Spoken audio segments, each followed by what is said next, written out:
Halo, kembali berjumpa dengan saya dalam program podcast Dewan Pakar Partai Nasdem. Kali ini kita akan membahas soal jurnalistik dan bisnis media. Telah hadir bersama kita dua pakar yang sudah tidak bisa kita sanksikan lagi, ya, kepakarannya. Yang pertama adalah Bung Ilham Bintang. Ya, yang kedua adalah pemimpin redaksi Media Indonesia. Kita panggilnya Mas Kohar Abdul Kohar, karena kalau kita panggil Bang itu kayaknya nggak cocok. Orang Jawa Timur kita panggil Bang nggak cocok. Jadi kita panggil Mas atau Cak gitu ya. Ya boleh lah, Ya. Cak boleh, apapun boleh. Ya, kalau kita bicara Bang Ilham, semua orang sudah tahu lah ya. Infotainment dulu pelopornya adalah Bang Ilham. Tapi di sini Bang, kebiasaan di Dewan Pakar Nasdem ini, sebelum mulai lebih jauh, kita memperkenalkan diri dulu, profilnya dan lain-lain. Silakan Bang. Ya, saya nama lengkapnya memang Ilham Bintang. Ya, Itu dari nama orang tua, nama ayah saya Bintangnya. ya, Saya bekerja memulai karir di jurnalistik itu di Harian Angkatan Bersenjata ya, ya 1976, kemudian berakhir 1998. Ya. Itu pun bukan karena saya keluar, bukan karena diberhentiin, tapi karena surat kabar itu tutup. Jadi saya waktu bekerja awal itu memang merasa cocok sekali dengan surat kabar itu. Kenapa? Karena iklannya kurang, sehingga banyak ruangan yang buat mengeksplor lah tulisan-tulisan itu. ya, ya, Nah, ketika sampai saya mencanangkan itu, ya, ya, saya baru akan keluar kalau saya diberhentikan atau surat kabar itu tutup itu.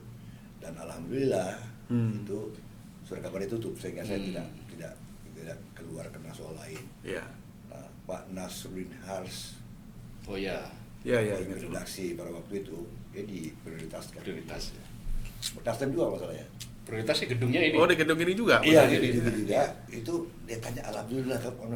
Iya, artinya saya cita-citanya tercapai, tidak Oke. lari, tidak meninggalkan gelanggang gitu. Ya. Nah, kemudian saya melanjutkan dengan membuat tabloid cek and recheck itu. Oke, ya, Itu antara lainnya. ya. Itu sampai eksemplarnya besar banget tuh kalau Iya, nggak salah ya. dia terbesar waktu itu dan 2 juta ya, pernah ya? Nggak sampai 2 juta, pernah sejuta lah. Sejuta lebih ya. Dan yang menarik, orang banyak salah paham, disangkanya kalau itu skandal artis. Tidak, yang bikin itu laris kalau artis mati. Oh gitu. Iya, balik. Tapi itu menjadi pelopor dulu Bang ya. Iya. Nah, Jadi check and recheck gitu ya. ada banyak tabloid hiburan, tapi Iya.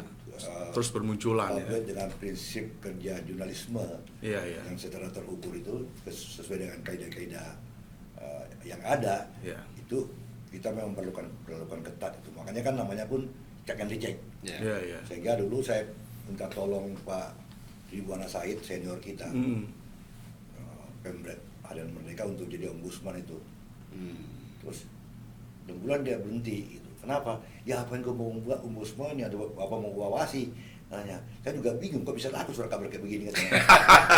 Ribuan tapi isinya serius banget itu. Iya. Dia kan cover buat saya, dan Ya, ya. menurut dia lu siksa wartawan deh. Iya. Udah ngecek kan cukup dong. Ini dicek lagi gitu. Iya, iya. Itu kira-kira begitu. Iya, iya. Sekarang apa Bang kegiatan selain Kegiatannya saya terus menulis. Saya Oke, terus menulis iya, iya. artikel, saya ikut mengomentari dinamika Iya. sosial politik, Iya. dan tabloidnya sudah reinkarnasi menjadi website itu. Iya, iya. Website dan program-program infotainment di televisinya diserahkan sebuah anak-anak gitu, urusan Iya, mereka iya. lah gitu ya. Nah, ini menarik, saya menulis itu mau coba aja pikiran-pikiran jadul ini, wartawan iya. tua ini masih direspon nggak sama Iya, iya. anak-anak Iya. Sekarang ya. sekarang Iya. milenial Memang sekarang harus gitu. berhenti Bang, menulis harus terus. Harus terus, karena Iya. itu pesan Pak Rosian sebagai terapi. Oh, oke. Menolak pikun. Menolak pikun, menolak Betul, betul. Alzheimer. Menolak, ya. Jadi nulis, dan saya cukup puas karena apa, kemudian itu nyambung dan ada satu media yang menampung tulisan saya. Iya. Itu 2 tahun berturut-turut memberi saya penghargaan penghargaan karena trending topik 2 tahun berturut-turut. Hmm. Wih, seneng minta ampun. Meskipun sekarang kan nggak ada yang bayar tuh. Iya, iya, iya. Iya. Sekarang kan nggak ada yang bayar tulisan. Iya, Iya kan. betul, betul.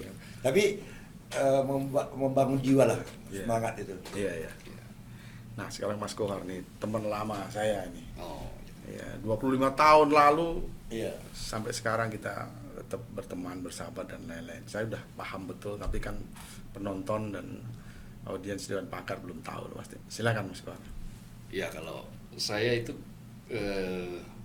menjadi jurnalis ya karena dulu kuliahnya juga di komunikasi. Oke, ya. Kuliah di komunikasi UNS. Sambil kuliah saya pernah terjun sebagai jurnalis untuk pertama kalinya itu di Jawa Pos Solo. Oh, Solo, Di Jawa Pos Solo ya. ya, itu sekitar tahun 93.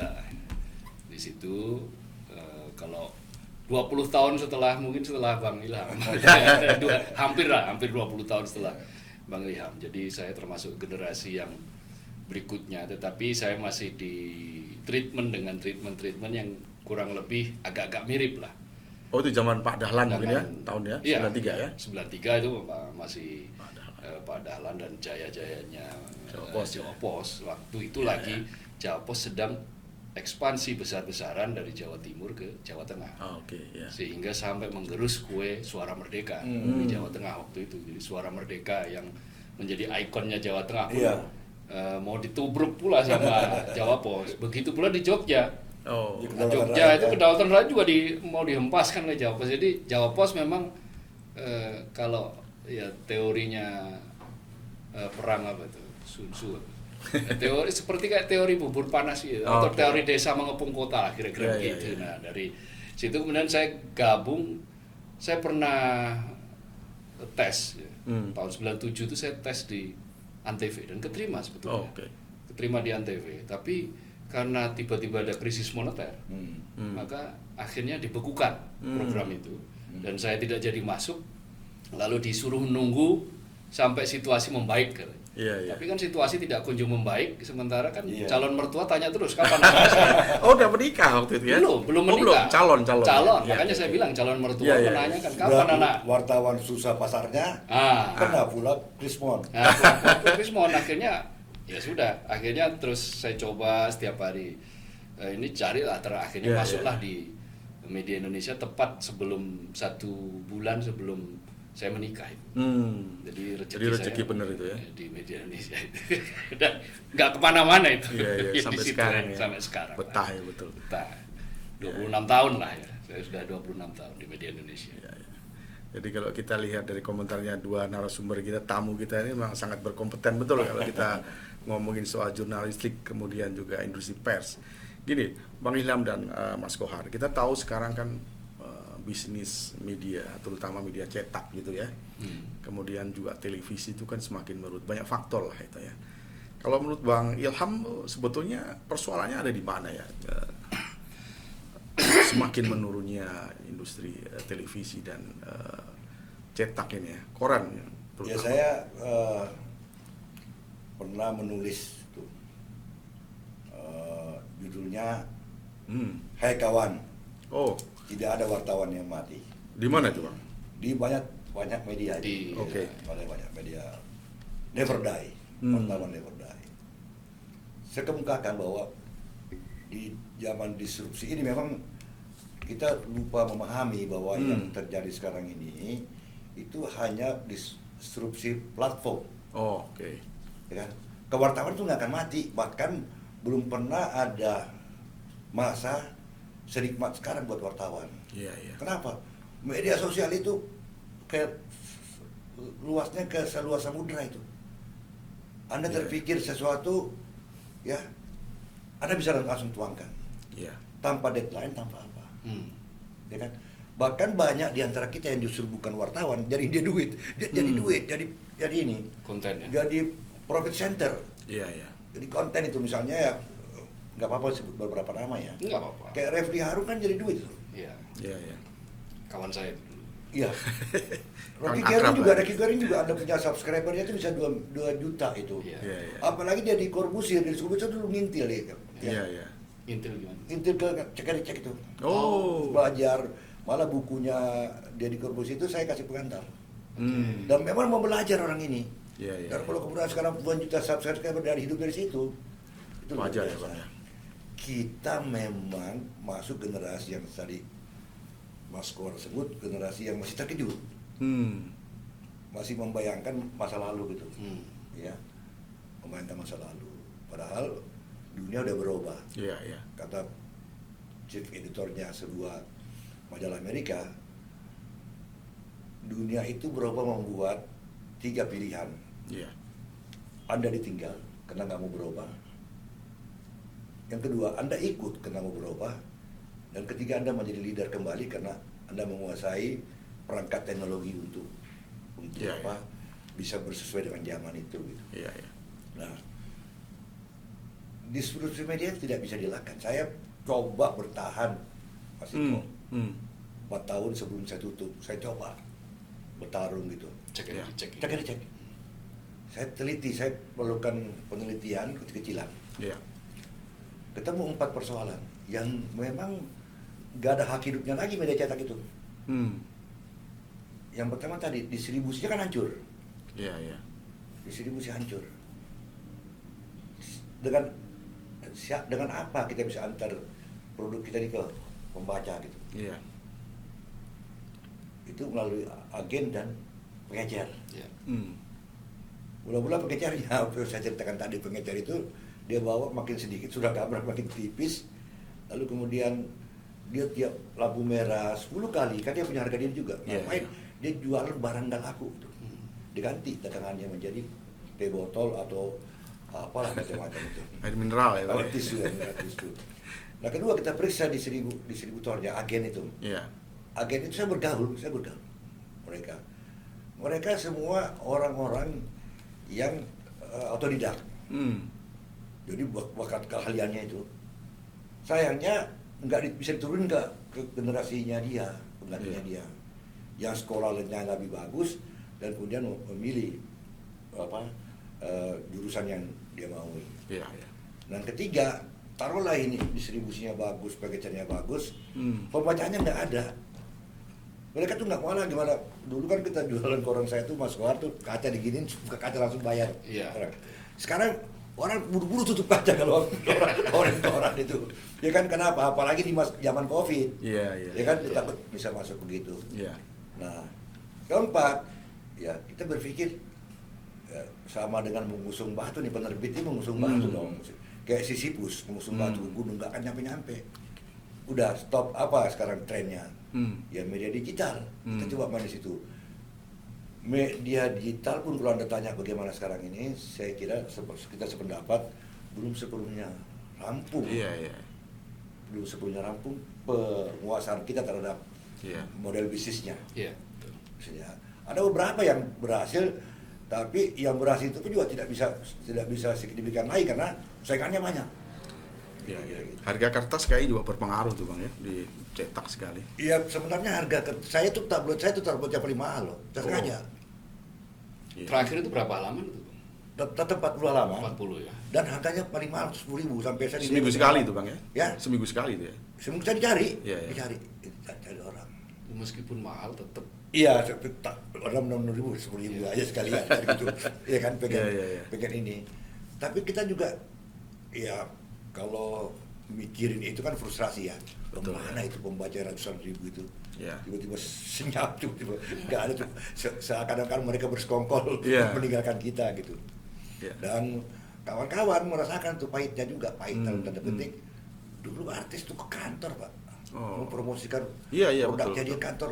Sekarang terbalik, mesti diuber-uber tuh. Iya, iya. Dan mereka berjaya betul. Yang wartawan hiburan itu, mereka disuruh kasih ikutin aja akun di Instagramnya dia itu. Iya, Jadi iya. mereka ambil dari situ. Tinggal Biasanya ngambil aja ya. datang Pak, ngadep Iya, itu, iya. Pak ngadep.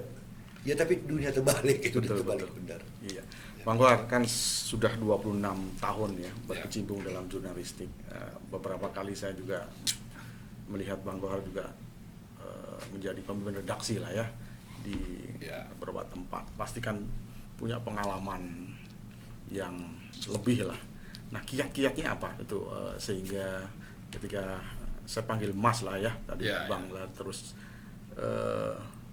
untuk memimpin sebuah media, terutama media cetak gitu? Gini, saya selalu berkali-kali bilang bahwa memang betul apa yang dikatakan oleh Bang Ilham tadi. Platform bisa saja berubah, era bisa saja berubah, tetapi jurnalisme tidak akan pernah mati. Ya. Karena jurnalisme dihidupkan oleh sebuah napas yang memang terus-menerus hadir. Dia diinjeksi oleh sebuah kekuatan paling utama dari sebuah jurnalisme itu sebetulnya adalah kekuatan pikiran, intelektualitas. Ya, ya. Di sini ada pertempuran antara orang-orang Gagasan. gagasan untuk memberikan perspektif terhadap sebuah fakta, sebuah berita. Nah, di media cetak, apalagi situasinya sekarang, ketika mereka sedang berada dalam situasi declining, turunnya drastis pula, maka harus dibutuhkan kembali mengembalikan jurnalisme itu pada intinya. Pada inti jurnalisme di situ yang satu memberikan informasi kesetiaan kepada publik, bersifat independen, dan menjadi ruang-ruang bagi pertarungan-pertarungan wacana, intelektualisme, pertarungan-pertarungan gagasan, ide-ide gagasan yang ada di publik itu diwadahi di media. Nah, dengan begitu media akan selalu relevan sepanjang zaman. Iya. Nah, saya melakukan itu dengan prinsip-prinsip yang karena kebetulan ketika katakanlah setiap yang saya pimpin koran saya sebagai pemimpin redaksi di situ umumnya adalah koran-koran yang bersifat umum, tidak spesifik seperti kayak tabloidnya Bang Ilham, lebih bersifat umum, jadi relatif lebih mudah untuk mengembangkan gagasan lah kira-kira gitu. Yang gagasan itu memang relate dengan publik. Misalnya ketika tahun 2006, 2007 saya menjadi pemimpin redaksi Borneo News, sebuah koran daerah di Kalimantan Tengah. Maka pendekatan yang saya gunakan sebetulnya juga sama, bahwa pendekatan itulah untuk pertama kalinya mungkin koran daerah itu mewadahi orang-orang daerah untuk bisa menulis opini tentang daerah itu, tentang potensi daerah yang mereka miliki dengan pendekatan-pendekatan ilmu yang mereka miliki. Dan ternyata beberapa pejabat-pejabat di pelabuhan dan itu kan sekolahnya di luar negeri semua kan. Mereka selama ini kan tidak pernah mendapatkan kesempatan Bang Ilham. Nah, begitu ada koran lokal namanya Borneo News waktu itu diberikan kesempatan, misalnya seperti itu. Nah, mencari SDM-nya nggak susah itu, Mas Gor? Susah, tentu karena saja susah. Tetapi kan kita harus melihat ada grade-grade yang. Tetapi saya termasuk orang yang tidak pernah pesimistis terhadap sumber daya manusia. Selama dia itu masih menggunakan pikiran, mereka masih bisa di-upgrade kemampuannya. Jadi kalau saya berkali-kali menanamkan pada teman-teman itu, jadilah seorang wartawan, penulis yang memiliki dua hal, dua kemampuan, yaitu kemampuan menggauli pemikiran-pemikiran atau hal-hal besar, tetapi juga mencintai detail. Jangan hanya salah satu dari duanya.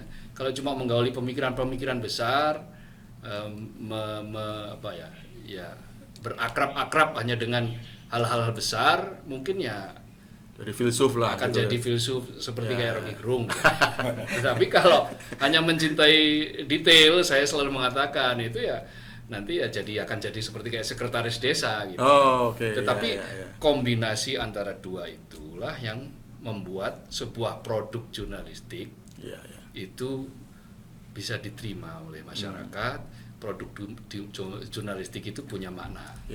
Nah, selama produk jurnalistik itu masih punya makna, bisa diterima, apalagi situasi sekarang, di mana informasi itu sudah sangat meluber, maka orang akhirnya kan tidak tahu lagi mana informasi yang benar, mana informasi yang bermanfaat, mana informasi yang sebetulnya merugikan. Akhirnya post truth kan, ketika orang diserang situasi post truth itu kan mencari informasi berdasarkan selera kan, apa yang sebetulnya dia inginkan. Ketika dia mendapati fakta bahwa informasi yang disodorkan kok nggak sesuai dengan keinginan dia, dia masih akan cari yang sesuai keinginan dia. Iya, iya. Sampai akhirnya ternyata memang faktanya tidak ada seperti apa. Iya. Dalam kenyataan seperti itu, maka sebuah produk jurnalistik sebagus mungkin dia harus diberikan isi yang mendidik, isi yang memberikan pendidikan, memberikan literasi kepada masyarakat. Sehingga dengan demikian produk jurnalistik itu akan menjadi pembeda di tengah limba belantara informasi yang luar biasa sekarang ini.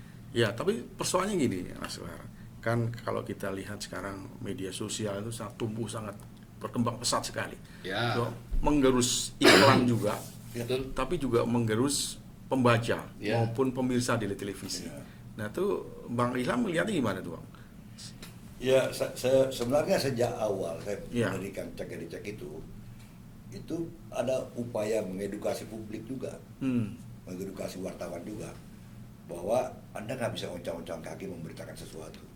Jadi dalam berita Anda itu sudah harus tercermin proses bagaimana Anda memperoleh berita itu. Ada nggak keringatnya itu? Kan banyak dulu wartawan rilis saja di kantor-kantor pemerintah itu ambil. Sekarang kembali lagi, Bang. Baik lagi. Ambil media sosial. Saya dalam politik benar-benar saya amati itu. Ya. Saya langsung cium, kamu coba main, ya kan gitu. Persyaratannya gede. Nah, maksud saya itulah keunggulan komparatif, ya kan. Makanya orang bilang, maka dia bilang gosip, biarin aja orang lihat gosip, tapi kan nanti begitu lihat produknya, bahwa ini beda ini. Anda tahu, tablet saya itu nulis kolom itu rutin tiap minggu Pak Rosian Anwar. Sampai terakhir akhir hayatnya masih pakai itu, terus itu. Dan kami bangga karena apa?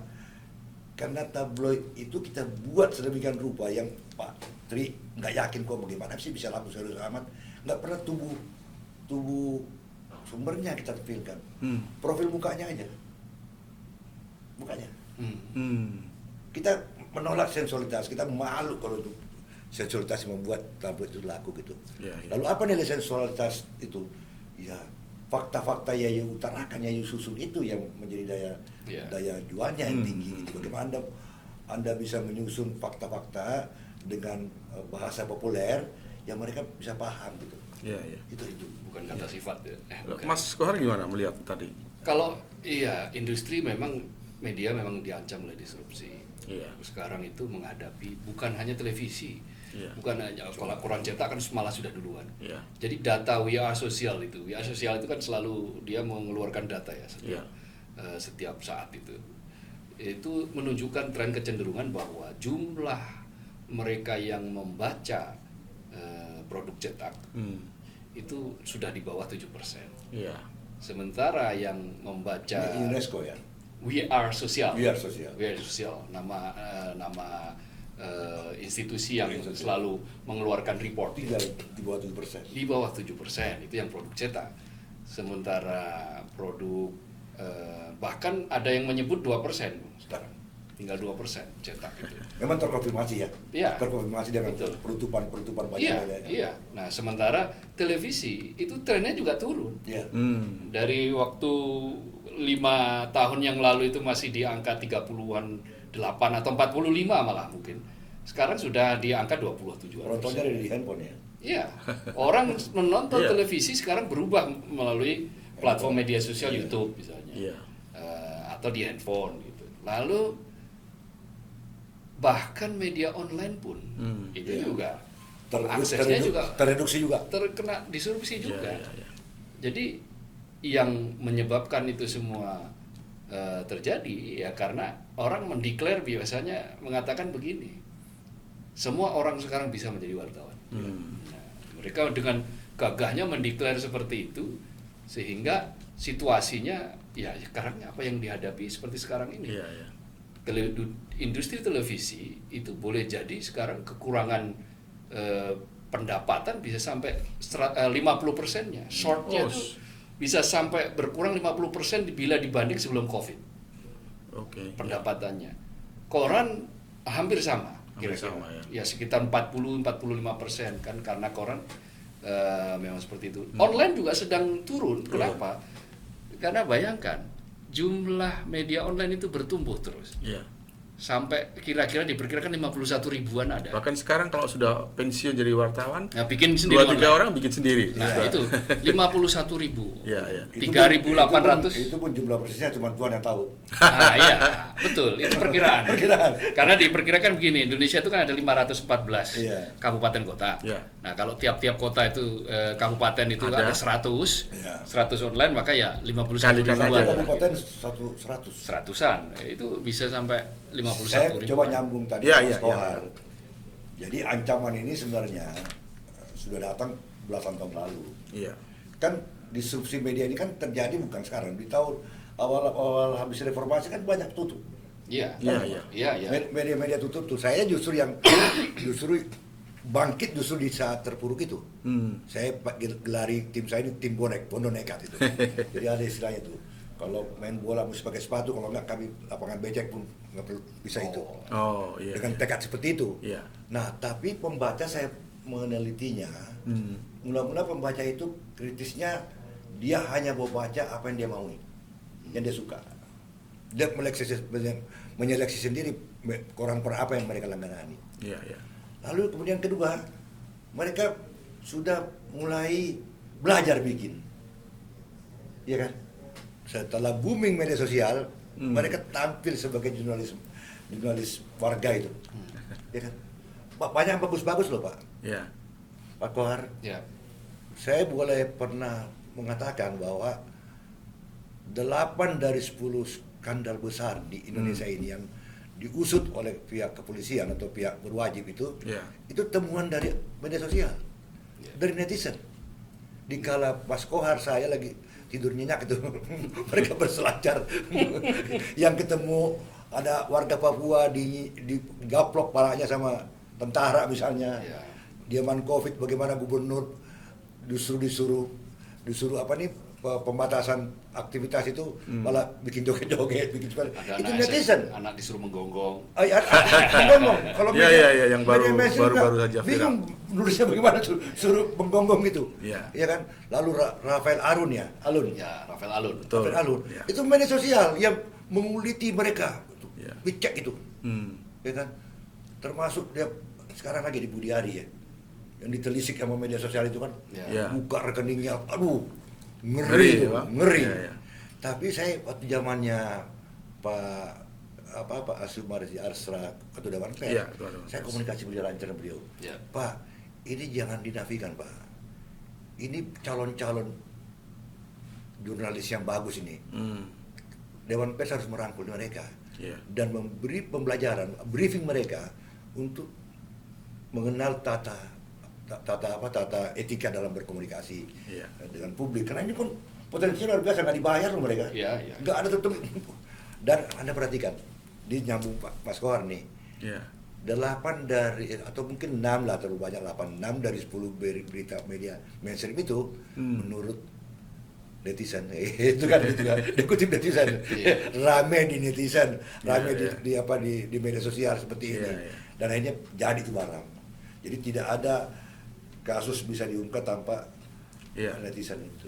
Nah, Mas Kohar gini, kalau melihat dari pembicaraan kita tadi, kan harusnya ada perhatian dari pemerintah Ya, perhatian, terhadap Bukan campur tangan, bukan. ya terhadap media-media mainstream lah, Ya. terutama cetak dan televisi, terhadap fenomena yang muncul media sosial itu kan sekarang berkembang pesat sekali. Ya. Kalau kita lihat tahun lalu lah misalkan, atau pemerintahan lalu, kalau kita lihat di Dewan Pakar ini tagline-nya tuh apa adanya. Nah, Iya. jadi kita apa adanya aja. Kementerian, pemerintah itu sudah mulai jarang untuk mengajak teman-teman wartawan maupun apakah itu cetak, online maupun televisi. Nah sekarang di zaman Pak Prabowo sudah mulai membaik nih diajak. Ini kan ada perhatian kalau gitu. Kita tahu bahwa juga dengan munculnya media sosial itu kan juga mengerus selain iklan juga penonton maupun pembaca lah di koran. Nah ini kan penting sekali Pak Kohar. Ya begini, memang ya tadi kan saya katakan bahwa karakteristik yang membedakan antara media sosial dan media mainstream itu Ya. jelas. Ketika media sosial itu dipenuhi oleh informasi-informasi, betul bahwa dia mendatangkan mendemokratisasi informasi karena itu. Jadi informasi bisa hadir dari siapa saja, tetapi faktanya tidak semua informasi yang disampaikan oleh media sosial itu pertama valid, kedua itu informasi yang memang baru sangat-sangat mentah. Iya. Lalu kedua misalnya dalam bentuk kreasi, konten, kreasi dan seterusnya. Kalau kreasi itu diwujudkan dalam bentuk sebuah paparan, narasi atau berita, maka kalau dia bukan dihasilkan oleh orang-orang yang pernah menjadi wartawan atau pernah mendapatkan ilmu kewartawanan atau setidak-tidaknya dia pernah bersinggungan dengan pekerjaan kewartawanan, maka akan sulit dipertanggungjawabkan. Nah, dalam konteks itu memang aneh ketika pada era yang dulu berkali-kali pemerintah mengatakan bahwa pemerintah sangat komit terhadap pers, pemerintah menghargai kemerdekaan pers, pers itu pilar keempat dari demokrasi dan seterusnya. Tetapi padanya kenyataannya nggak seperti dalam itu. setiap langkah gerak itu atensi pemerintah lebih banyak kepada misalnya influencer, media sosial yang dari hasil hasil atensi itu ternyata impact-nya juga agak sulit. Katakanlah beginilah, terakhir ketika Presiden Jokowi waktu itu mengajak para influencer ke IKN, ke Ibu Kota Nusantara, apa yang kita saksikan? Tone yang muncul di masyarakat apa? Negatif kan? Yang muncul adalah tone negatif. Presiden waktu itu atau pemerintah waktu itu sangat percaya bahwa menggandeng influencer itu akan lebih efektif. Akan lebih efektif, akan lebih bisa membuka hal yang lebih jelas tentang apa itu Ibu Kota Nusantara misalnya. Karena dianggap followernya banyak. Karena followernya banyak, dia berpengaruh terhadap apa yang dia sampaikan. Tetapi faktanya kan tidak. Yang terjadi justru adalah backfire kan. Terjadi backfire malahan yang akhirnya beberapa minggu kemudian giliran wartawan sejumlah pemret diajak dan seterusnya. Tetapi ketika wartawan yang diajak ada potensi bahwa tidak hanya yang baik-baik saja yang ditulis. Kalau oleh wartawan, oleh media mainstream. Tetapi ketika influencer, ya namanya saja influencer kan, dia akan berusaha untuk menginfluence, memengaruhi orang-orang untuk percaya dengan apa yang menjadi agenda. Nah, APS lah kira-kira. Nah, itu asal Bapak senang, nah, itu yang penglihatannya turis. Penglihatan turistik. Yang indah-indah saja, yang indah-indah. Yang kurang indah, yang agak ngeselin begitu ya dikesampingkan. Nah, hal-hal semacam itu kan yang tidak bisa lagi mestinya dijalankan oleh pemerintahan kalau pemerintah itu committed terhadap slogan pernyataan bahwa pers itu adalah pilar demokrasi dan pers memang di mana-mana dia menjadi pilar demokrasi. Kita tidak bisa membayangkan hidup tanpa ada pers. Hidup tanpa ada pers maka di situ kan tidak akan ada keseimbangan. Boleh dikatakan bahwa no viral no justice dan seterusnya. Tetapi setelah viral itu what next kan? Viral doang kalau tidak ada keklarifikasi, tidak ada verifikasi, tidak ada kejelasan atas sebuah informasi yang viral itu, maka ya tidak akan mencapai goal, tidak akan mencapai bentuknya yang utuh sebuah informasi, sebuah fakta itu. Makanya tetap dibutuhkan yang namanya di situ media sebagai penyeimbang. Nah, ketika media itu gagal sebagai penyeimbang, ya di situ maka seperti kiamat demokrasi, karena satu pilarnya itu menjadi runtuh ya. Ketika semua pilar sudah bersepakat, tetapi ya boleh tanyalah ke Pak Ilham Bintang, toh dulu di Orde Baru ketika semua pilar bersepakat, orang tetap bisa menikmati media yang ya nyuri-nyuri untuk kritis gitu. Ya kita sebut saja majalah Tempo misalnya. Majalah Tempo itu kan ketika Orde Baru prioritas kritis, prioritas yang ya risikonya di brandel. Prioritas yang waktu itu sering mengkritiki kebijakan ekonomi, kebijakan korupsi, penggunaan kebocoran APBN, Ya. sangat-sangat kritis terhadap isu-isu ekonomi waktu itu. Akhirnya ya memang harus wassalam juga, harus. Tetapi paling tidak itu sebuah bukti Ya. bahwa di dalam rezim apapun sebetulnya peran media sebagai pilar demokrasi itu memang nyata adanya. Dan itulah kenapa saya melihat bahwa sekarang ini ada kecenderungan yang sedikit berubah Iya. dari Presiden Prabowo ini, pemerintahan Presiden Prabowo ini yang mulai kembali melirik ke media nih, media mainstream. Ya, contoh awalnya mengajak para wartawan untuk ketika ke beberapa event internasional. Iya. Yang beberapa tahun terakhir ini sepertinya nggak pernah ada, ya? nggak pernah ada lagi. Nggak pernah Biasanya lagi, Pak Jokowi datang aja sendirian tanpa mengajak wartawan. Suatu tradisi yang berubah. Iya. Ketika dulu di awal-awal masih beberapa Masih kali begitu, mengajak, tetapi belakangan kemudian lebih condong ke influencer. Nah, sekarang Pak Prabowo sepertinya sedang mengarah ke seperti itu lagi. Tracknya sudah benar nih. gitu Betul, ya. tracknya sudah benar. Nah, kalau memang pemerintah menganggap pers ini penting, pers ini strategis, maka ya termasuk di dalamnya ya spending iklan, spending Ya, belanja ya, iklan dan ya. seterusnya, ya tentu akan lebih bagus. Atau katakanlah misalnya begini untuk koran misalnya, untuk koran pajaknya dikurangi Ya. atau dinolkan. Iya. Seperti dalam prinsip Setuju itu. prinsip dunia itu kan ada no tax for knowledge ya, ada slogan no tax for knowledge itu, tidak ada pajak untuk pengetahuan. Nah, koran itu kan juga salah satu sumber pengetahuan. Iya, iya. Media itu kan juga sebuah institusi yang memproduksi pengetahuan. Iya. Nah, ketika institusi yang memproduksi pengetahuan, maka ya mestinya dia mendapatkan atau setidak-tidaknya insentif atau keringanan pajak yang sangat Tapi tinggi. bukannya sekarang pemerintah lagi getol-getolnya nyari pajak luar biasa, Pak Kohar, Mas Kohar. Iya, tapi di satu sisi makanya begini, harusnya ada pemilahan Iya. untuk pajak yang memang menyasar mereka-mereka yang mestinya sudah harus membayar pajak. Kejar itu, buru itu. Mereka-mereka yang mestinya membayar pajak tapi lolos, itu kan masih ada itu. Dugaan saya masih ada. Sementara kan yang kalau ini kan mau enaknya aja. PPN ini kan sekali sapu sudah semua kena, itu kan semua dapat langsung, paling gampang itu menaikkan PPN ya. Termasuk nanti PPN itu dampaknya juga bagi Tapi gini, industri gimana, media. secara legalistik formal ya, kita Ya. berpijak pada Undang-Undang Pers nomor 40 tahun 99. Iya. Memang secara desain undang-undang itu tidak memberi akses pemerintah untuk ikut campur tangan. Jadi desain waktu itu dibuat undang-undangnya itu biarlah orang pers mengurus dirinya sendiri gitu. Iya. Itu artinya apa? Itu Tidak mengurus dirinya sendiri, tapi kalau tidak memberikan iklan, tidak memberikan slot begitu, lama-lama juga susah itu. Saya malah nggak setuju, ada pandangan beberapa wartawan senior di zaman HPN itu mengatakan pemerintah mestinya mensubsidi, membantu media-media mainstream, terutama untuk tegaknya demokrasi. Iya. Masalahnya bukan di situ sebenarnya. Oh ya, gimana? Mas? Masalahnya bukan di situ.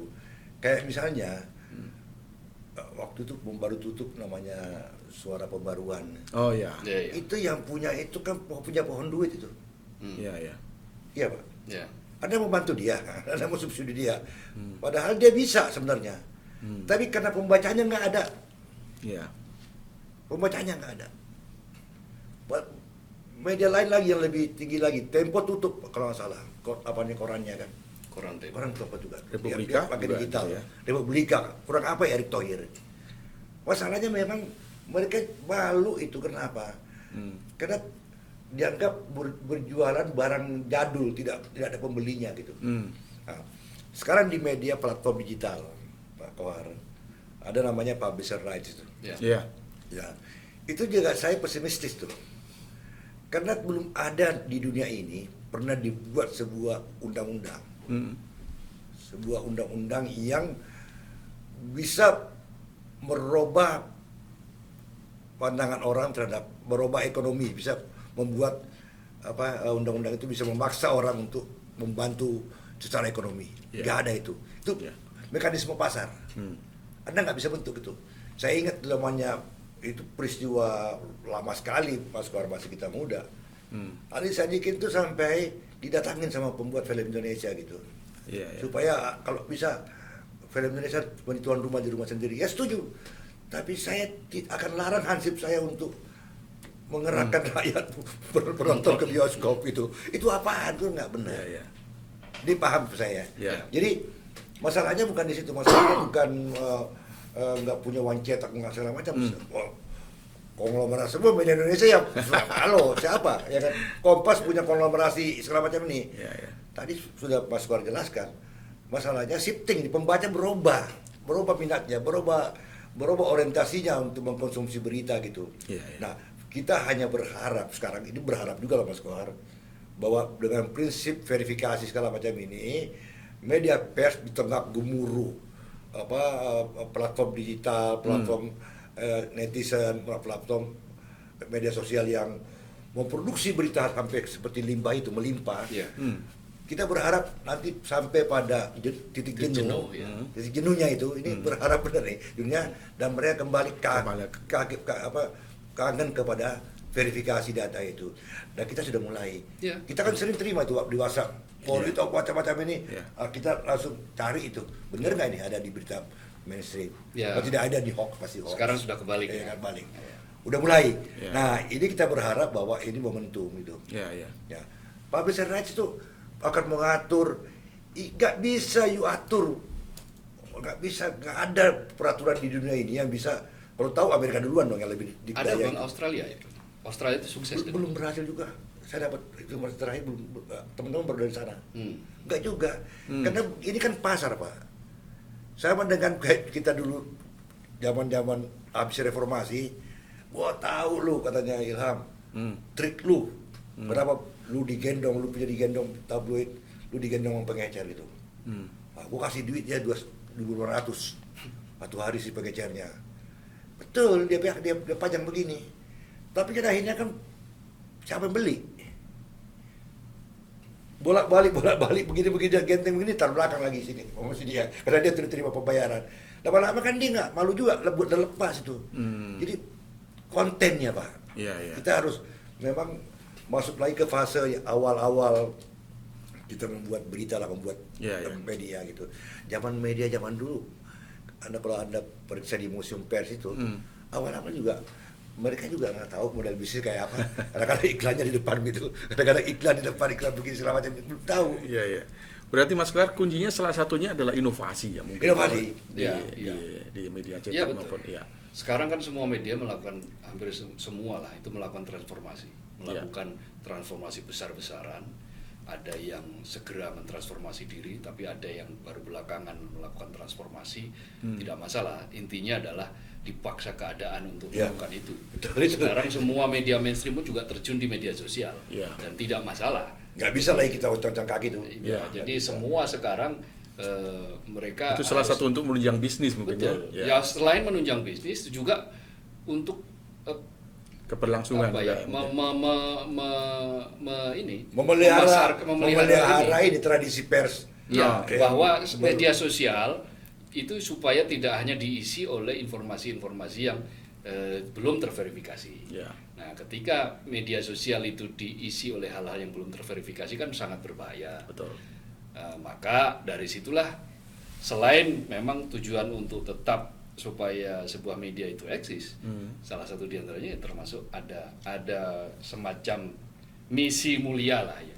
Nah sekarang itu kan sampai ada namanya kolaborasi cek fakta.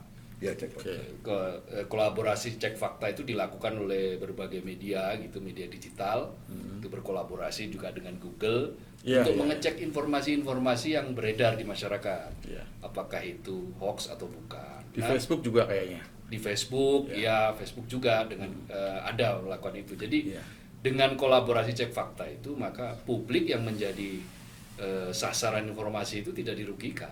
Tidak ada informasi-informasi hoax yang kemudian menyesatkan sehingga apakah itu ujungnya itu terjadi percekcokan atau bahkan terjadi pembunuhan dan seterusnya kan. Ada kan peristiwa yang hanya gara-gara peristiwa yang informasi yang salah maka di situ terjadi pembunuhan dan seterusnya. Nah, hal itu dilakukan, itu inovasi seperti itu kayak acara semacam begini nih di hampir semua media mainstream juga ada. Bedanya kita mulai dari awal lagi. Ya kan menemukan supaya apa? Tetap bisa menjaga tradisi pers yang berintegritas itu loh. Iya kan? Jadi saya juga tidak pesimistis bahwa nanti media sosial, netizen itu akan belajar juga sama kita. Dan ternyata kan juga yang terjun situ kan juga ada tokoh-tokoh pers yang terjun situ. Ada Gulang Muhammad, ada ada Karni Ilyas, ada situ. Yang membawa programnya ke YouTube itu kan. Tapi persoalan lain begini, Bang Ilham sama Mas Kohar. Generasi muda sekarang kita ini kan berbeda dengan zaman-zaman kita ini. Kalau dulu kita suka membaca koran, melihat TV. Nah sekarang ini mereka kan cukup membaca apapun di smartphone begini kan. Nah ini mulai ditinggalkan. Nah, ini sudah mulai agak ke belakang, sudah beberapa tahun yang lalu. Nah itu tentu kalau kita melihat nanti bonus demografi misalnya 2045 kita jauh tarik ke depan nanti. Ini persoalan-persoalan itu pasti akan timbul lagi, Mas Kohar. Iya kan, generasi muda ini kan sudah nggak tertarik dengan televisi, dengan koran, lebih senang membuka. Dia bukan tidak tertarik sama televisi. Gimana? Mereka pindah platform untuk menonton produk televisi. Jadi sama dengan begini Mas Iko. Apakah penyanyi semua mati? Enggak dong. Dari mulai piringan hitam pindah ke kaset, pindah ke apa segala macam ini. Spotify. Iya kan? Spotify. Itu kan tetap caranya lain ya. Iya, platformnya medianya gitu. Jadi bukan nggak ada nonton TV, tidak ada yang menonton TV secara langsung. Udah banyak nggak nonton itu. Mereka ternyata bisa tetap menonton melalui platform YouTube dan sebagainya. Tapi nggak dari mulai awal sampai akhir habis gitu. Dan nggak juga, ada juga yang misalnya contoh begini ya, contoh misalnya ada pilkada. Kan kalau jam TV kan terikat waktu. Terikat waktu. Lalu kemudian nanti mereka posting itu, upload di YouTube. Dan ternyata itu terbukti ya. Survei membuktikan bahwa itu penonton di YouTube lebih banyak daripada penonton di TV-nya. Betul nggak? Saya kira rasakan juga lah ya. Lebih banyak. Dan dapat duit, lebih dapat duit di YouTube. Dapat esensinya ya. Esensinya. Jadi bukan penontonnya ini pindah platform, pindah kebiasaan. Pindah kebiasaan. Nah ini yang tadi Mas War sebenarnya sudah sebutkan. Ini yang sedang kita goda-goda lagi. Goda-goda lagi bahwa tetaplah di sini. Betul nggak? Lu pindah platform tetap you harus mengapresiasi produk-produk jurnalistik yang berintegritas, yang mematuhi disiplin verifikasi itu. Sampai kemudian nanti ketemu mereka di mana mereka berhentinya untuk mencari itu gitu. Mas Yohan yakin dengan pernyataan Bang Ilham tadi ya? Tapi gini, memang era itu kan selalu berputar. Dulu cuma percepatannya ini yang berbeda. Dulu itu untuk dari masa yang ketika ditemukan mesin cetak, mesin uap itu era industrialisasi ke era ini kan butuh waktu kira-kira katakanlah misalnya 1 abad. Lalu kemudian 1 abad itu percepatan lagi untuk berubah ke fase berikutnya hanya butuh mungkin 20 tahun, 2 dekade. Sekarang itu hanya butuh tiap 5 tahun kita harus memperbarui diri. Bayangkan 5 tahun yang lalu masih tenang-tenang saja di beberapa titik. Di pemilu 2014 itu yang mendrive tentang siapa yang layak dipilih, yang kemudian siapa yang mendapatkan citra positif di mata pemilih itu masih televisi. Di 2014 masih tinggi. 2019 mulai berkurang meskipun masih tinggi. 2024 itu yang menentukan akhirnya TikTok dan seterusnya. Bagaimana orang berhasil joget di TikTok dan seterusnya. Nah, kalau nanti era itu kan seperti kayak berputar, seperti kayak mode. Ada mode ketika suatu saat orang kemudian retro. Akan melihat ke belakang. Boleh jadi nanti suatu saat orang itu akan memutar kembali keinginan meskipun tidak mungkin secara masif, kayaknya tidak mungkin. Ya. Merindukan lagi kehadiran televisi, merindukan lagi kehadiran radio, merindukan lagi kehadiran koran, bahkan merindukan lagi kehadiran kaset. Kalau di dalam musik. Iya. Dan fenomena itu sudah terjadi di Inggris ya. Sekarang Di Amerika. orang Indonesia sekarang ini berjualan piringan hitam tuh mahal loh, Pak. Iya, iya. Piringan Padahal hitam, piringan ya, hitam, betul. Oh, itu sekarang sudah dimulai ya? Di Amerika itu toko kaset itu tingkat penjualan kaset itu naik. Oh, Kaset pita itu, Iya, iya, yang iya. dulu Iya. bisa kita putar-putar pakai pulpen. Iya, itu. iya, iya. Nah, sekarang mulai lagi itu naik lagi yang mengonsumsi itu, yang membeli itu. Dan yang membeli itu adalah kaum Gen Z itu. Oh, Gen Z dan oke. milenial yang mungkin dia ingin melihat sensasi bagaimana Dulu bapaknya ya. membuat mendengarkan musik tidak semudah sekarang misalnya. ya. Jadi orang harus menggunakan effort tertentu Ya. dan ternyata menyenangkan. Iya, iya. Atau kadang-kadang orang membeli gramafon misalnya, piringan hitam, vinil itu kan sudah menjadi gejala yang juga dinikmati Sekarang kembali. menjadi satu simbol. Ya, Iya, sebenarnya iya. sebagai simbol. Pipas Iya, iya. itu berarti Anda Wow. kaum berada ini. Iya. Ya kan? Bukan orang kaya baru. Nah, itu yang mungkin juga Ya. bisa terjadi pada dunia media. Tetapi kalaupun toh itu tidak terjadi, saya kira apapun platformnya menjadi tidak relevan. Yang penting adalah esensinya. Esensinya adalah jurnalisme. Iya, iya. Selama jurnalisme masih ada, ya selama itu pula berarti kritisisme itu masih bisa diharapkan untuk tumbuh. Masih kau mesti yakin. Oh, iya. Kita bisa flashback zaman TV baru tahun 64 muncul.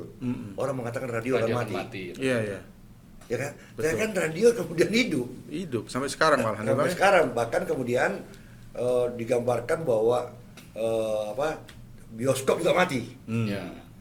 Ya kan? Bioskop mati. Kalau dulu radio cuma AM, sekarang udah FM Iya, gitu kan. bioskop mati karena ada TV, ngapain lah orang keluar rumah. Tapi ternyata kebutuhan berinteraksi manusia itu lebih tinggi. Dia ke bioskop tuh dia bisa beli Netflix aja, bisa Netflix, Pak. Ya. Iya. Susah benar 80.000 selanggaran sebulan. Ini beli karcis 80.000. Ya. Tapi ada yang dimiliki bioskop tidak dimiliki Netflix itu apa? Orang mau beli moodnya. Ya. Mau beli moodnya. Betul. Iya. Ya kan? Nah, itu bisa itu bagus. sama kayak misalnya kaset yang saya sebutkan Iya. tadi. Gen Z Mau beli moodnya. pengen mendengar kaset itu. Orang ngapain 80.000 udah sebulan nih mau nonton film aja puas sampai puas. Tapi kok nggak ada moodnya ya? Kok ada moodnya masa nonton TV aja begini? Dia ke bioskop. Iya. Nah, bioskop dia belanja, dia spend berapa? Buktinya tuh film agak lain itu masih sangat tinggi. Oh iya. Oh iya. Sampai Iya, berapa betul. juta? 9 juta ya Iya. penonton. Dia film terbaik kemarin kan? Iya, ya, film terbaik festival Wartawan. itu kan. Nah, itu yang saya katakan bahwa memang Siklusnya bisa balik. Siklusnya bisa balik, tetapi memang tidak secara Cepat, ya. cepat dan masif mungkin Iya, tidak iya. ya. Saya jadi ingat begini, bahwa media yang bertahan dengan idealisme dan mampu memperjuangkan idealisme itu faktanya ternyata masih bisa kok hidup, Iya. bahkan masih sangat besar peminatnya. Apa itu? Majalah The Economist, majalah Inggris The Economist London itu. Majalah The Economist itu sampai sekarang bentuk fisik yang majalahnya itu yang berlangganan itu masih sekitar 3 jutaan orang di seluruh dunia. Seluruh dunia, Besar bayangkan. juga ya. Dengan langganan yang mahal. Dengan langganan yang mahal. Belum lagi dia sekarang sedang mengembangkan digitalnya. Nah, orang bertanya-tanya kenapa majalah The Economist itu bisa sangat laku dan pelanggannya nggak tanggung-tanggung. Loyal betul ya. Presiden, Ya, loyal betul. perdana menteri seluruh dunia, para analis ekonomi, analis politik bahkan. Oh ternyata yang dia tetap perjuangkan itu adalah misalnya gini, model penulisan yang lugas, yang pendek, kalimatnya pendek-pendek. Kemudian selain itu ideologi liberalisme yang dia pegang. Ini kita tidak bicara liberal dalam pengertian positif negatif, bukan. Tetapi bagaimana sebuah media yang memegang ideologi dan dia mampu menawarkannya itu dalam sebuah argumentasi yang lengkap, dengan tulisan yang faktual, dengan perspektif yang tajam. Perspektif itu yang sangat penting dari sebuah media. Cara pandangnya, ketika perspektifnya itu dapat dan perspektifnya itu sesuai dengan yang dikehendaki oleh publik,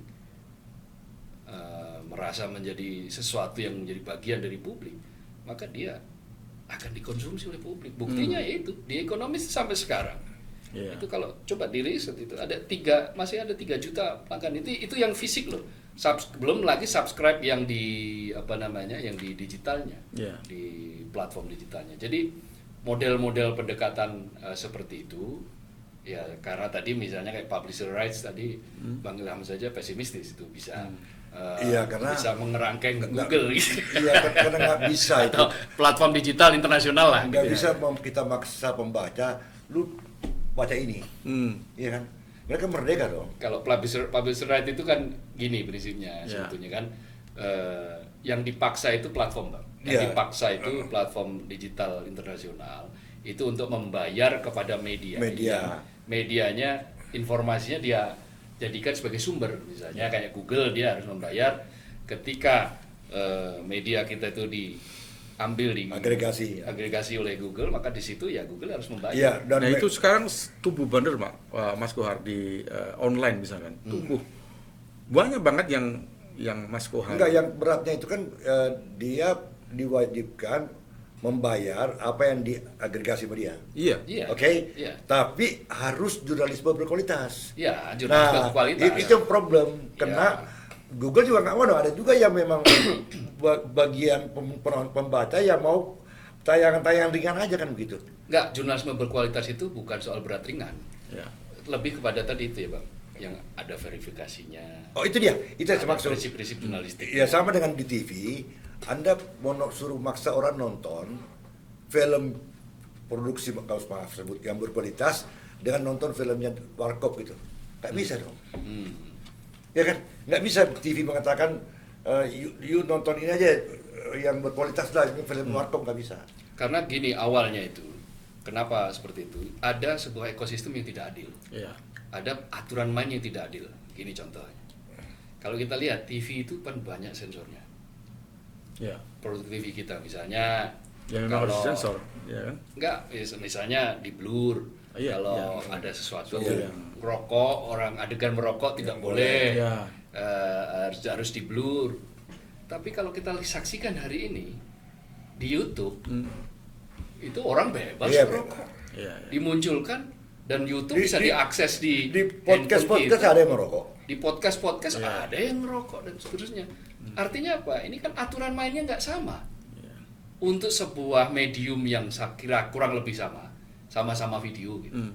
Tetapi kok aturannya yang satu harus membayar pajak, yang satu harus bayar. Nah itu, harus taat pada perintah kode etik jurnalistik, P3 SPS gitu kan, pedoman penyiaran dan seterusnya, tetek bengek itu. Tetapi sementara di yang ini, misalnya di konten kreator dan seterusnya ini aman-aman aja, melenggang-melenggang saja. Dan tugas siapa itu Mas? Kominfo? Ya kalau Kemenq? Makanya itu tadi ada beberapa aturan-aturan yang mestinya harus ada penyelarasan memang. Sayangnya kemarin itu kan ketika ada heboh soal undang-undang penyiaran itu, isu yang paling berkembang kan lebih banyak ke larangan misalnya jurnalisme investigasi dilarang disiarkan di YouTube dan seterusnya. Nah, hal-hal semacam ini kan justru kontraproduktif. Ada beberapa orang akhirnya curiga ini sebetulnya revisi undang-undang ini mau menata ekosistem atau mau membela orang per orang atau melindungi orang per orang. Nah, itu di situ problemnya. Itu yang harus dibicarakan juga oleh anggota DPR, oleh pemerintah, Kominfo, stakeholder lah. Ya, stakeholder, tata kelolanya itu loh. Tata kelola ekosistemnya itu harus adil. Termasuk kalau tadi itu dicetak maupun di digital itu ada tadi publisher rights. Mungkin di penyiaran ada bisa disisir juga dari undang-undang penyiaran. Nah, pada sisi itu kita akan mendapatkan sebuah lahan yang kurang lebih mungkin bisa lebih adil. Nah, ketika lebih adil itu maka kompensasi atau hal yang mestinya diterima oleh media itu bisa mereka terima gitu. Kenapa nggak diusulkan aja Bang melalui forum Pemret itu ke Sudah ya? Kalau publish right kan sudah di-tag Oke. sekarang tinggal timnya aja kan. Yang menjadi persoalan sekarang bahwa mereka akan mendapatkan haknya lah kalau katanya dipakai oleh YouTube, dapat iklan dia bagi persentasenya. Itu sudah mereka udah nyambung sendiri. Nah, yang saya sanksikan di dunia ini kan macam-macam, sama dengan televisi. Begitu orang bikin film bermutu-mutu, yang ditonton yang ringan-ringan aja. Iya. Betul nggak? Yang rame itu dangdut, betul nggak? Nah itu kan nggak bisa, kita nggak bisa paksa penonton jangan nonton dangdut. Iya, betul. Lu pakai ini nih yang berkualitas ini, yang pakai musik jazz atau apa. Itu yang saya maksud. Bahwa Google juga tidak mau nafikan itu. Ya kan? Kalau dia bilang dia dapat jodoh di situ Pak Kohar. Ya kan udah tetap di tempat lu terlalu berkualitas begini, cuma berapa 80.000 like, kalau di sini 8 juta like. Ya, kan? Penontonnya seleranya beda-beda. Beda-beda. Dan tampaknya Google itu platform global itu alasannya dia pakai ini keberagaman itu. Keberagaman selera. Iya, inilah kalau kita ngomong sama pakarnya dari pembicaraan ini daging semua. Ya ada sedikit tulang lah. Kuah-kuah ini. Remah-remahnya. Kan remah-remahnya sedap juga kan itu. Jadi Mas Kohar sebetulnya ke depan dengan pemerintahan Pak Prabowo dan Mas Gibran ini apa yang diharapkan dari industri media ya, terutama kita lihat di cetak maupun televisi Mas Kohar. Ya, yang paling penting itu adalah perbaiki ekosistemnya lah. Kalau yang menjadi tugas pemerintah, lakukan itu tugas dengan baik. Pembentuk undang-undang mungkin bisa merevisi sejumlah undang-undang yang sebetulnya itu sudah out of date kan. Beberapa pasal-pasalnya itu out of date. Tidak sesuai dengan situasi zaman. Tetapi masih dipertahankan. Berikan tadi yang seperti saya katakan, lahan atau ruang permainan yang adil. Ruang permainan yang adil. Jadi tadi itu berbagai macam, katakanlah misalnya di dunia digital. Itu lebih dari 80% itu lari ke platform digital internasional. Sementara jumlah online yang tadi itu, katakanlah misalnya kalau kita pakai rujukan yang jadi konstituennya Dewan Pers kan 3.800 online-nya. Itu yang terverifikasi baru 1.800. Itu 20% itu rebutan, itu 51.000 itu. 3.800 termasuk di dalamnya itu rebutan kue yang cuma akhirnya tinggal 20% itu sedikit itu. Ya akhirnya sampai kapanpun kalau tidak ada sebuah ruang pertarungan yang adil, ya akan selalu timpang dan industri pers akan megap-megap terus. Pers memang tidak mati, tetapi industrinya, pers sebagai industri, media sebagai sebuah entitas industri, wartawannya nggak akan mati, produknya nggak akan mati, tetapi institusinya, medianya ya bisa saja dimatikan dengan seperti ini. Surat kabar tertua di dunia, Wiener Zeitung yang usianya sudah 320 tahun saja akhirnya tutup di bulan April tahun ini. Itu tutup loh. Tertua di dunia itu koran dari Austria. Nah itu pesan paling penting adalah ya baik pemerintah maupun legislatif ya segera ini jadikan ini juga salah satu pembicaraan yang juga penting. Yang kedua kalau untuk wartawannya saya kira ada beberapa ancaman-ancaman yang sampai saat ini masih sering menghinggapi beberapa wartawan terutama di daerah-daerah. Ya semoga ini tidak terjadi terus-menerus gitu. Kemerdekaan pers harus terus dijaga. Jadi kemerdekaan pers bagaimanapun dimanapun itu memang tugas pers itu adalah mengontrol kekuasaan. Karena apalagi fungsi pers itu kan selain pendidikan, hiburan, kemudian informasi kan juga salah satu diantaranya adalah kontrol sosial. Fungsi pers itu kan memang membuka apa-apa yang justru kerap mau ditutup oleh orang lain. Nah, saya cuma berpesan sejalan dengan pertanyaan tadi. Saya ingat teladan yang dilakukan oleh Pak SBY zaman presiden. Oh iya, iya. PSBY itu ada menempuh mekanisme pengaduan pers secara benar itu. Ya, mekanisme yang diatur Dewan dalam Pers. undang-undang. Dia ke Dewan Pers. Dia datang ke Kompas menyampaikan hak jawab itu. Iya. Nah, Iya. semoga Pak Prabowo sebagai presiden bisa mempartarkan itu dan lebih bagus lagi. Iya. Misalnya jangan begitu mudah lah mengkriminalisasi Betul. pers itu gitu. Betul, iya. Ya kan. Kalau misalnya kan pada periode sebelum Pak Prabowo ini kan kacau nih. Lain yang ditulis oleh pers, yang ngadu lain lagi. Ya kan? Iya, iya. Padahal menurut aturan hukum kan yang berhak mengadu adalah orang yang terkena itu. Iya. Ya kan? Misalnya ada relawan Pak Jokowi mengadukan ini. Iya. Enggak dong, orang yang bersangkutan Iya. menurut tuntutan hukum. Iya. Nah, mudah-mudahan pemerintah sekarang bisa memahami itu, memahami aturan-aturan pers dan keberatannya itu disalurkan melalui mekanisme yang ada gitu. Iya, iya. Sehingga kita benar-benar membangun demokrasi dengan baik. Ya, kan? Iya. Interaksi pers dan pemerintah bisa berjalan dengan normal saja, normatif gitu. Ya, terima kasih Mas Kohar, ini Oke, pembicaraan sama-sama. yang sangat penting sekali bagi dunia pers lah khususnya ya. Ya. Bang Ilham, Ya. sekali lagi saya terima kasih Sama-sama. menyempatkan datang ke podcast Dewan Pakar ini. Tentu kita sangat berterima kasih kepada dua narasumber kali ini. Teman-teman sekalian, sampai di sini dulu perjumpaan kita kali ini. Kita akan berjumpa lagi dalam episode-episode yang mendatang, tentu dengan narasumber yang berbeda. Salam. Ada yang bisa foto? Ada yang bisa foto?